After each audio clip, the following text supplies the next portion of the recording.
Welcome to Ear Shifter. He's Sean Capstick. And he's Rene Rouleau. And Rene, tell us why we're here. Well, Sean, we are here for a special episode of Ear Shifter. We are going to be covering the best of 2025. What does that mean? I'll tell you what that means. It means Rene is going to pick like 5 either artists or albums or songs that he thought were like the best of 2025. Then Sean's going to do it. And then what about Joe? Yeah. So Joe, guys, Joe is our awesome sound editor, and he has actually given us his 5 as well. So we're going to list those off too. And by the way, we're actually going to have individual playlists at Ear Shifter on Spotify and Apple Music. So you can actually find Sean's best of 2025 and a little playlist to listen to. And same with Rene and same with Joe. That'll be fun. It's going to be a good episode. And it's a little bit of special episode. Just finished our first season. So we got to celebrate that a little bit as well. Yeah. And we're going to talk about that. Good. Okay. So who goes first? Who's going to go with the... And are you doing this in order? Do you have a hierarchical list? I do not. There's no way I can commit to an order. How about you? I'm not committing. No. In fact, you go first and then I'll adjust my list. What? No way. You go first. Okay. I'm going to say we've gone through this year bands that are important to us, and they're older bands, but I'm going to go through our first episode band because they released an album in 2025, Change of Heart, In the Wreckage, and that was a great return to form. That was, I think, their first album in 20 plus years, and I thought it was a great album, and the songs on it were really solid. They were reminiscent of what they were, and they were also pleasantly of the moment. Nice. Do you remember what he said at the concert we saw? I think we saw that recently, actually. Yeah. Mm-hmm. Do you remember what he said before he got started? No. Did he say, so we're going to great. rush through this so you can hear our old hits? Yes, exactly. He basically said, we're going to play some stuff off our new album, and then we're going to play the songs you want to hear. It was such a great line. It was such a great line. He also said that he's going to play again in another 8 years. So we've got this is what we're going to be listening to for 8 years, which is okay. I thought it was good. I enjoyed. I wanted to hear some of the new songs off the album. Okay, so is it my turn? Okay. So I'm honestly, I know this is lame, but I'm going to tell you something. Spotify, of my 79,800 minutes that I listened to Spotify 2025, in my top 5, Car Seat Headrest, the Scholars album, was there twice. 2 songs were there on the top 5 songs. So, and how many listens per song do you recall? I don't recall, but I remember I was really you remember that episode? We talked about it and I was not into it. Mm-hmm. And then I became into it. And then I got really into it. So that is a hot take for me. I love that album. And did you listen to all of the songs? Did you listen to the full rock opera entire way through? 100%. And like most Car Seat Headrest albums, I liked about 5 or 6 songs out of the album, which is pretty good for Rene. Yeah, very good for Rene. Very good for Rene. And I love those songs, truly love those songs. So that's my first one. It's Car Seat Headrest, the Scholars. Okay, so I went through my Wrapped, and my number one song was In the Airplane Over the Sea, because I was probably getting ready for our Neutral Milk episode. Right. But I only listened to that song 9 times that year. Right. So I bet you listened to those songs more than 9 times. 100%. Absolutely. Yeah. Very, very high. For sure. 9 was the top song in mind. I just don't listen to as many songs, but I do think I listened to some 230 albums, which I know that I beat you on that. Probably. In terms of that. Probably. Yeah. Yeah. Okay. What's your next one? You said, hey, listen to this band. And I put it on and I went, wow, this band sounds a lot like Waxahachie. Oh. And then I realized it is her and her sister. Yeah. So they did a secret, a non-record label, marketing album that came out. It's called Snowcaps. And every single song on there is a banger. Yeah, I totally agree. I love that album. It was on my list as well. Guys, for the record, we were not purposely sharing our top 5. But yeah, that's on my list too. Silly question. Is MJ Lenderman on that album too? Is he part of it or no? No, I think it's just the two her sisters. Yeah. Okay, gotcha. All right, that's an awesome one. My next one is Wet Leg Moisturizer. Now, Sean, you know. I know how much you like this album. I honestly, man, like that first album, I thought, wow, this album is so solid. There is no skips. And they did it again. They really, in their sophomore album, to me, they did it again, and they did it even better. I think that album is absolutely amazing. I think it truly is overlooked in the true ear shifter sense. It should be more recognized. It's not on enough people's top 10 2025. Honestly, absolutely love that album. That would be hard to be as big a fan as you are of Wet Leg. Yeah. But I think I like that album better than their first one. There are more songs other than, now it's going to be hard to get Beat Shays Lounge, but it is, there were more songs that I enjoyed. Yeah, and Mange Tout is, I think, the way it's pronounced, but that's my favorite one. And Not the Fists. I love Dude, don't make me pick. It's so hard. It's like I'm settling on Mange Tout, but honestly, there are so many. CPR, Catch These Fists, it just goes on. But why don't we listen to just a little taste of the song that I love? Because this is the song that I'm picking to play a little clip of. Okay. You think I'm pretty, you think I'm pretty cool. You wanna fuck me, I know most people do. Here, take this packet, you read it, it says most do. I gave you magic beans, I hope you're gonna get out soon. Oh man, I hope you're gonna get out soon. I really hope you're gonna get out soon. Oh man, I hope you're gonna get out soon. Good job, give you an A golden star. You think you're clever, good God. She took a break, made a mistake when she made Trevor. Get us forever, get us forever, get us forever. Yeah, so that's my song. Over to you, Sean. Okay, well, I'm going to go with a guy is on a lot of the top of the lists this year, and his band. Is it Cameron Winter? Cameron Winters and the Geese. I knew it.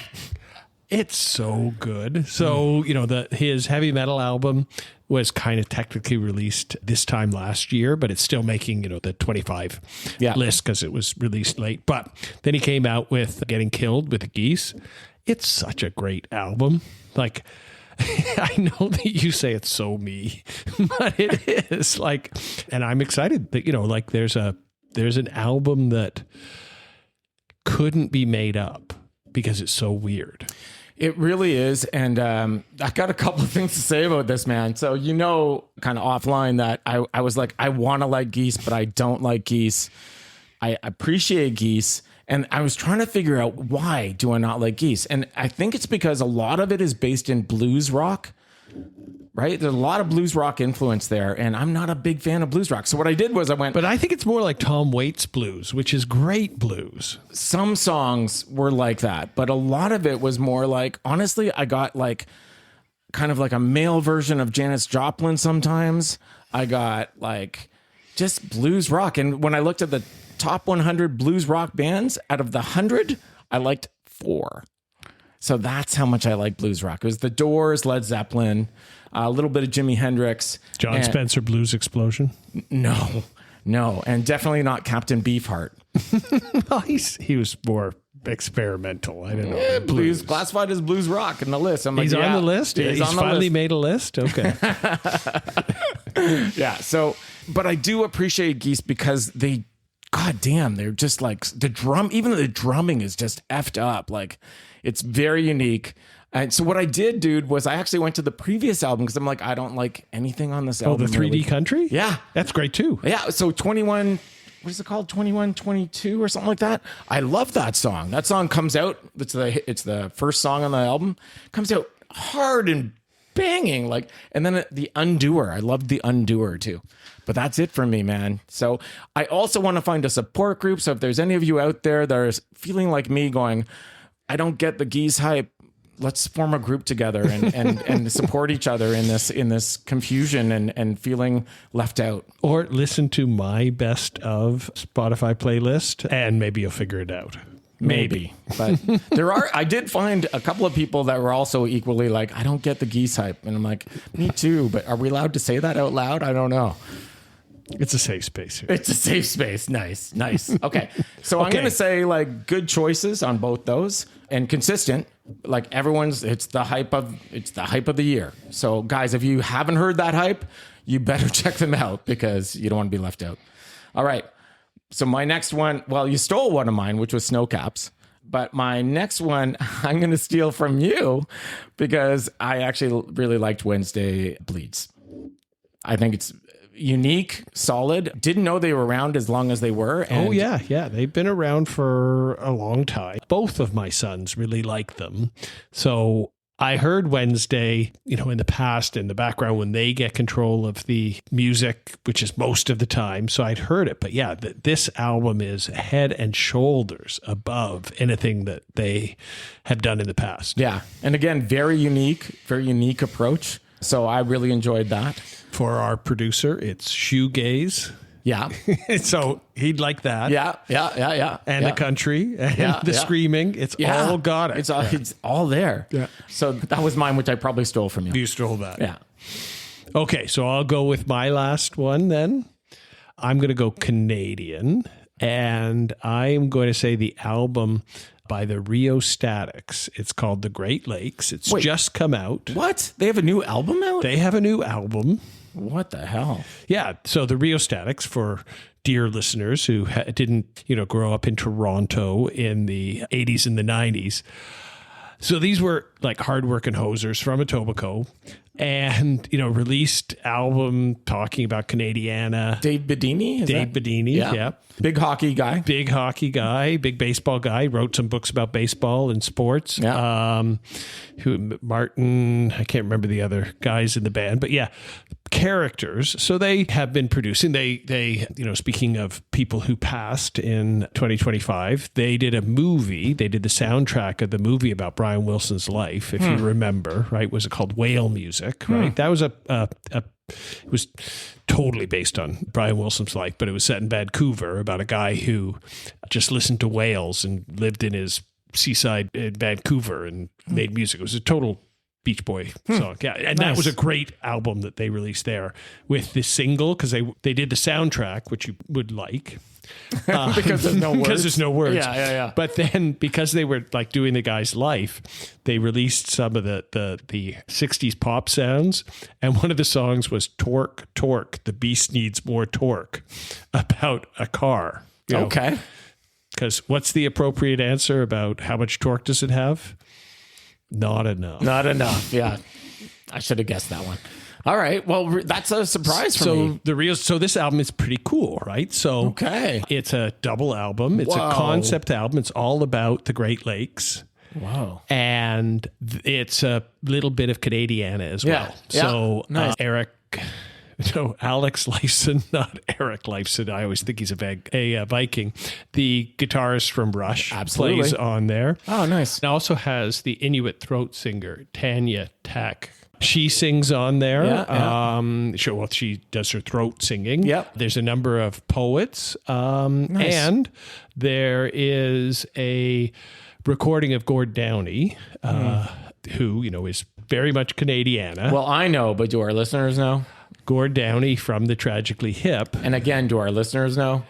Who is, best kept secret of Canada. Yeah. He was a waterkeeper. He was an environmentalist and was heavily involved in protecting the Great Lakes. Grew up in Kingston on the Great Lakes, one of the cities in Ontario on the Great Lakes. And so there's a recording of him talking about the Great Lakes over this kind of jazzy, spacey, fill in the blank type music that permeates the whole album. And it's totally cool, totally different from me. Yeah. I read about it, and our friend Chris Shepard, who you should follow on chrisshepard.net and on Instagram, he takes haunting still life pictures, and one of his subjects is Lake Ontario. So he'll go out and take pictures of Lake Ontario over frozen. and over. Yes. He likes the ice. Yeah. And so his pictures are part of the album cover, which is pretty cool. That's very cool. That's awesome. Wow. Yes. And trigger warning before I put this on. Kevin Hearn is also on the Kevin Hearn from Bare Naked Ladies. Oh, no. Okay. But don't hold that against All right. the band. Okay, so let's hear the single from that double album. Okay, let's hear it.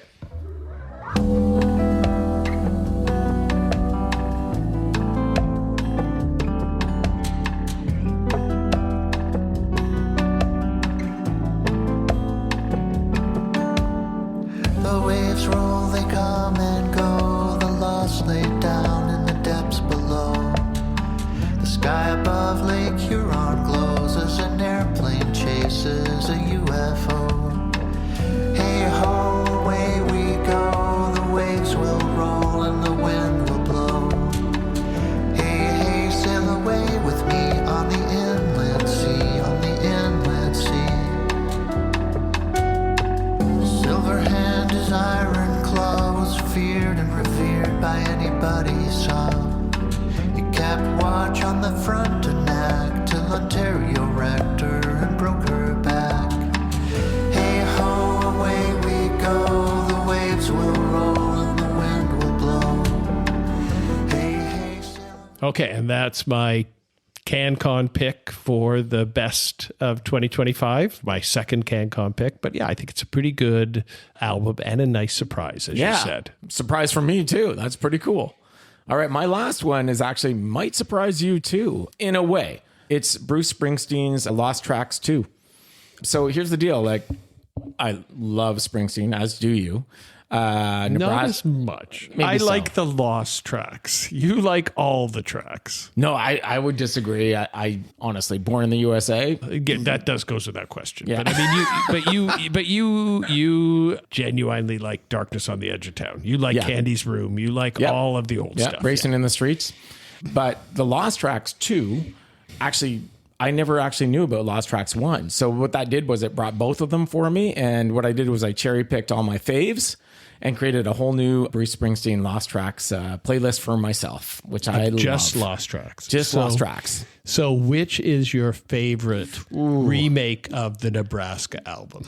I actually, none of those songs are made it to my short None list. of them. Because I just want to listen to Nebraska. I don't want to listen to like a different version of Nebraska. I love Nebraska the way it is, just like he did.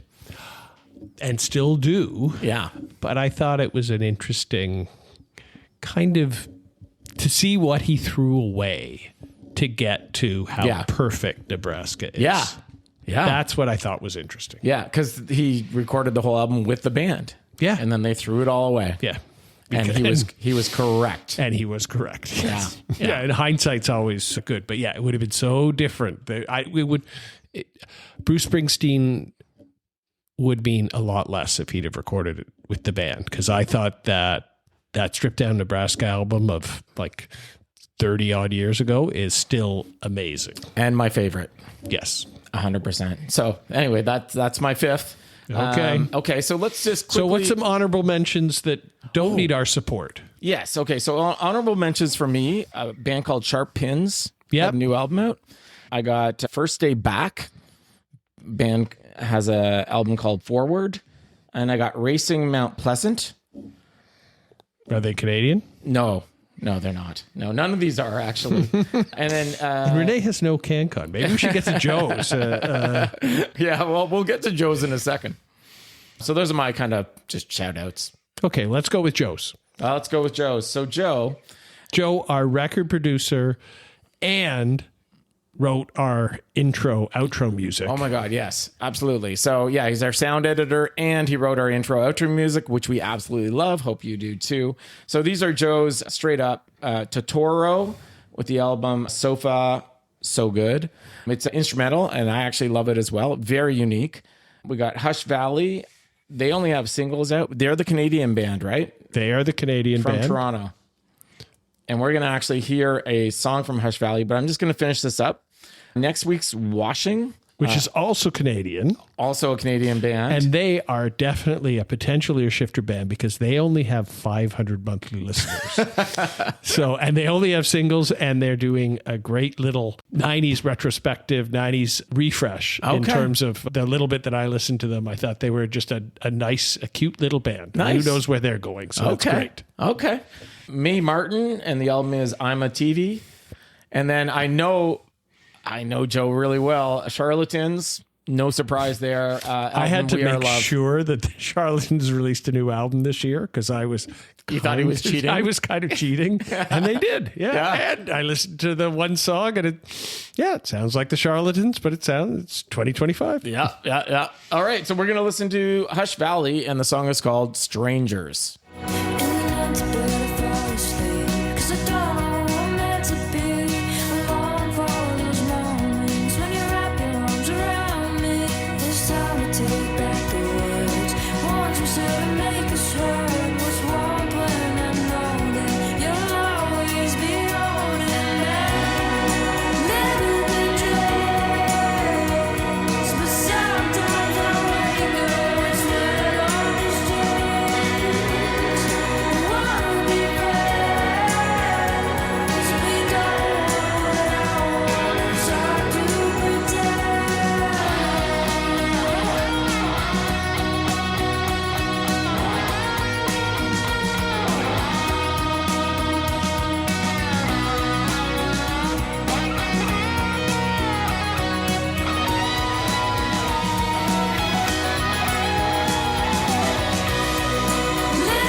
And that's very Joe, and it's very cute too.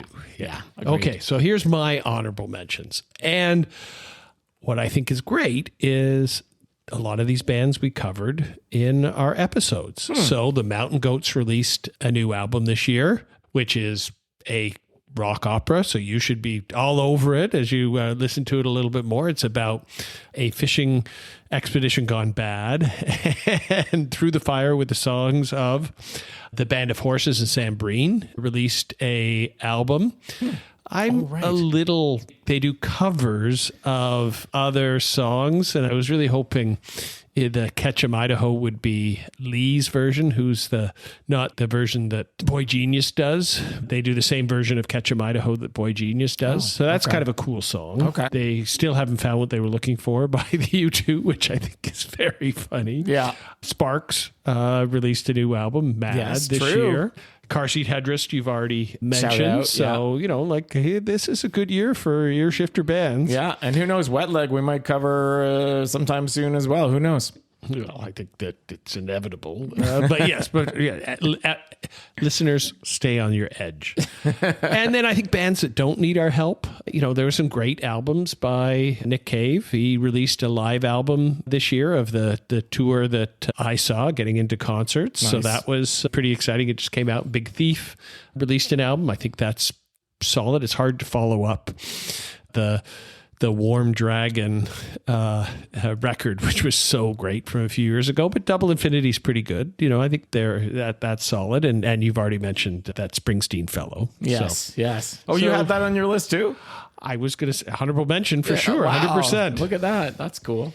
Okay. Awesome. So concerts. I just mentioned I saw Nick Cave and the Bad Seeds, which was amazing to see them in concert. He is a man of a certain age and he's not slowing down. And the Wild God album was great. He played his hits, was able to touch hands with him and have the celebration. If you've ever... You touched hands with him? Oh, he reaches out. He is such a preacher. He reaches out. He stands on the edge of the stage and, wills everybody standing to raise their hands. And then he grabs people's hands and then he steps on you and walks in through the crowd. So, whoa. Yes. So all of us held Nick Cave up. Yeah. Well, side note, really quick, Band of Horses, lead singer, he was inspired by Nick Cave's live performances. He said he would watch those to get jazzed up for his own performance. It's quite a emotional experience, cathartic. Yeah. He builds it up and it's old. And the bass player from some band in the Radiohead. Oh, shut up. Yeah, he plays now. too. Yeah, he plays I've seen him play with Nick twice. He's actually a very good bassist. Is it Greenwood? It's not Greenwood. It's Greenwood. Wow. Yeah. Jesus Christ. He's one of the Bad Seeds. Unbelievable. Okay. All right. Yeah. What else you got? We'll just rapid fire them. Okay. Well, we saw Porridge Radio at the beginning of the year. I thought that was a great show. It was the last show that before they broke up. I had to That was one of my top songs of 25, listening to them to get ready for Oh, wow. the concert, which I thought was a great concert. Yeah. I did see Adrienne Linker, which was, again, another wonderful show. She was so much more dynamic than I thought she would be, just as sitting playing her guitar, like a really quite engaging person. We saw the Sparks, which was a great, Super fun. super fun. We saw Wet Leg. Super fun. Yeah. I saw Wednesday and the Best. So that was a great year in concerts. Yeah. And then I saw Granddaddy with your son, Because I couldn't be there because I was traveling. which was amazing. I can't lie. I saw Elbow with my good friend Trent, who introduced me to Elbow. I saw Oasis, which, guys, you can't see it, but Sean is eye rolling. I know what I'm really doing is I'm dancing up and down with my back turned to Renee. As they do. Yes. Right? It's called the Pozan or something like that. I saw Coldplay, which again, you might be eye rolling. I don't know. But I saw that with my niece. She took me, which was pretty awesome. And finally, last but not least, but maybe least, I saw a Radiohead cover band here in Toronto called Idiotech. And I got to tell you, I was with 6 other people who are hardcore Radiohead fans. And one of them's a musician. And they all said if you closed your eyes, you would think you were at Radiohead. They were that good. So that was awesome. Okay. Sean feels different, of course, but yeah, that's it. It was a great year. It was pretty good, man. Yeah. It's pretty good. And before we talk about our anniversary of our first episode, let's go back in time and think about what happened 50 years ago and 25 years ago. So 50 years ago, Horses was released by Patti Smith. Now, we haven't had Patti Smith as an Earshifter artist, but she certainly influenced a lot of the Earshifter artists. And I'm listening to her book on tape right now where she's narrating her own autobiography, and she's gone through those years where she released those albums, Horses, Radio Ethiopia, Easter, and it's great to hear firsthand those things. So that was pretty good. Neil Young, Tonight's the Night, was released 50 years ago, which is quite amazing to think that's 50 years old. And that was pretty influential, I think, in terms of the whole grunge scene and where he became, that godfather of grunge. And she was the really- godmother of punk, I believe. These are pretty influential people. Yeah. And then there's the Born to Run was released, I think, 50 years ago as well. Was it really? Oh my God. So that's kind of crazy. funny too. That Yeah, Springsteen fellow keeps coming up. Yeah. But 25 years ago, this is kind of interesting too, to think about the Hour of the Bewilderbeast. Badly Drawn Boy. Wasn't that so things seem to have changed before and after that album. That album, I remember being so blown away by just the production and hearing different sounds and being part of that. Wow. Yeah. But once again, if we have any British listeners, they're like, yeah, they're, of course, Badly Drawn Boy. But North America didn't really do much here. Like he played Phoenix. That's where Badly Drawn Boy played when they came here. They played the Phoenix. That's right. Yeah, Yes. it's not that big. And that was, we saw him and he parted the crowd. He parted the crowd, halfway. which is really magical. I love that. But my point being is that might also be a Earshifter band down the road. Yeah. And remember, he actually also said that he always puts Bruce Springsteen on the guest list. Do you remember that? No, I don't remember that. That's awesome. Remember that? Yeah. God, that Springsteen fellow keeps up. Yeah. We saw Deanna and I saw Badly Drawn Boy at the Great Hall a few years later. Oh, nice. And well, it was really nice, but it was also kind of not nice because he couldn't have a fag. He couldn't have a smoke in the, so he left about halfway. He couldn't get his loops going properly. So he left about halfway through the show and he said, I've got to go get a smoke. And then he came back and everybody was leaving because we didn't think he was coming back on. And he'd be like, well, I just told you I went to get a smoke or I'm coming back on. Wow. So he'd forgotten to fed the fish. Well done there. Nice one. I'll go 2 more. All right. The Avalanches. Yes. 25. Again, like that totally changed how music got put together with Frontier Psychiatrist. And Since I Left You, that was 25 years ago. Yeah. Wow. And the best, I'm going to say, my favorite episode from our season. Okay. The Weaker Thans.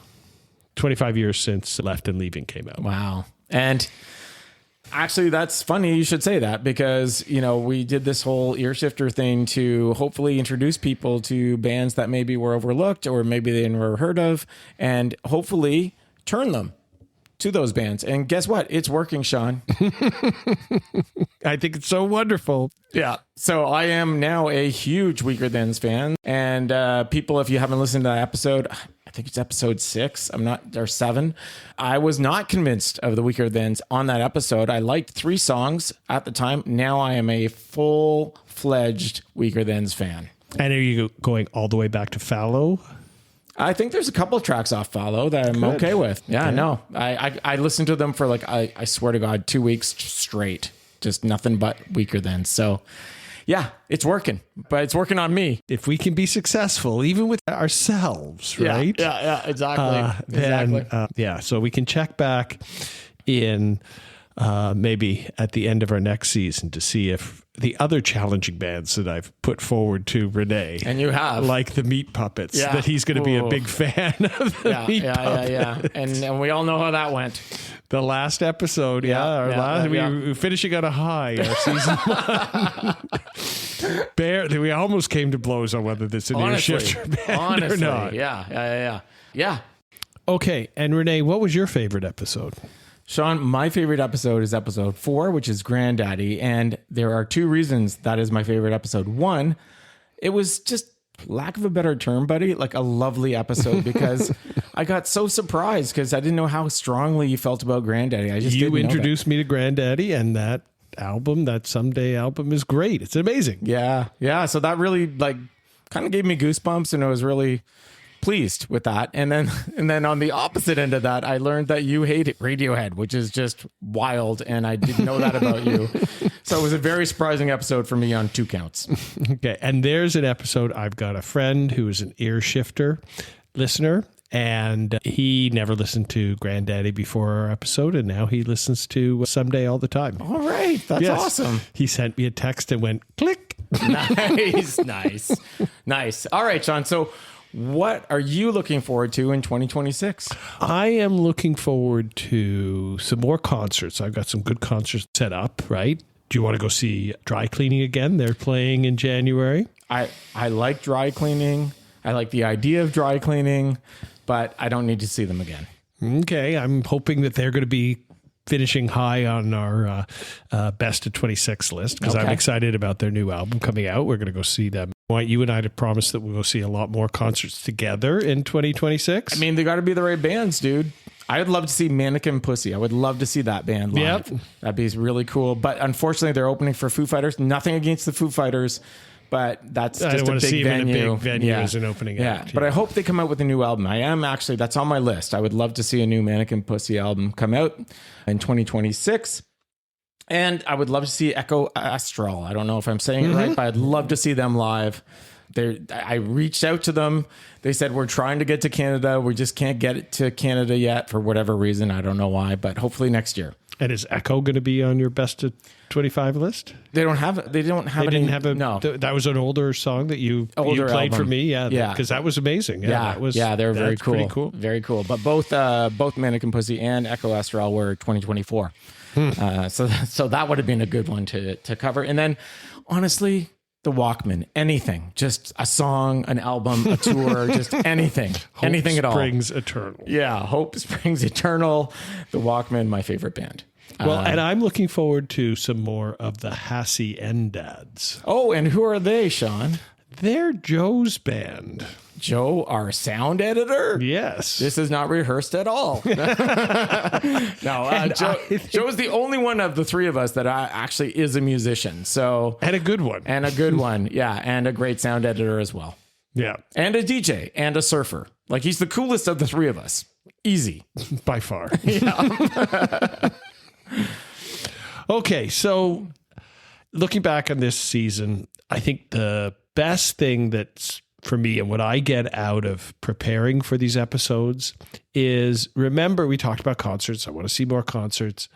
But when you're the anticipation of seeing a concert where you get to go back in the band's back catalog and hear songs you haven't thought of in a little while and go, oh, I hope they play this. And it brings back memories. Like if you saw them, oh yeah, like when I saw them 2 years ago, they played this song.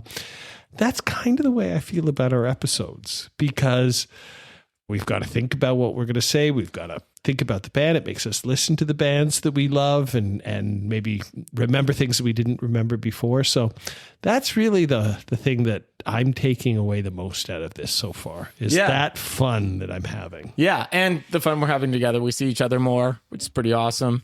But also, just to that point, dude, I don't know about you, but I find like time just like evaporate. Like I have no sense of time when I'm learning about the band and going online and putting my piece together. I have the time just like, I feel like there's never enough time. Like even if I spend 8 hours preparing, I'm like, I could do 20 hours, like, and prepare even more, but it just goes and goes and goes. And it's just such a joy. It's like, oh my God, I wish I could get paid for this. Yep. I'm so glad that we're enjoying it. And if the people who are listening are enjoying it as well, that's even better. Yes, indeed. So that's 2025. That's a wrap. That's a wrap. We'll see you next time on Ear Shifter. We hope you enjoyed this episode of Ear Shifter. Tune in next time where we'll cover another band that deserves more. You can find Ear Shifter on Instagram, Facebook, and TikTok. Friend us or listen to our playlists on Spotify and visit earshifter.com for more information. Special thanks go to our logo designer, Stuart Thursby, and our intro-outro music by Joe Novak. You can find him as Bye Bye Badman, one word, on SoundCloud. And a big shout out to Joe for being our awesome sound engineer / editor. Until next time.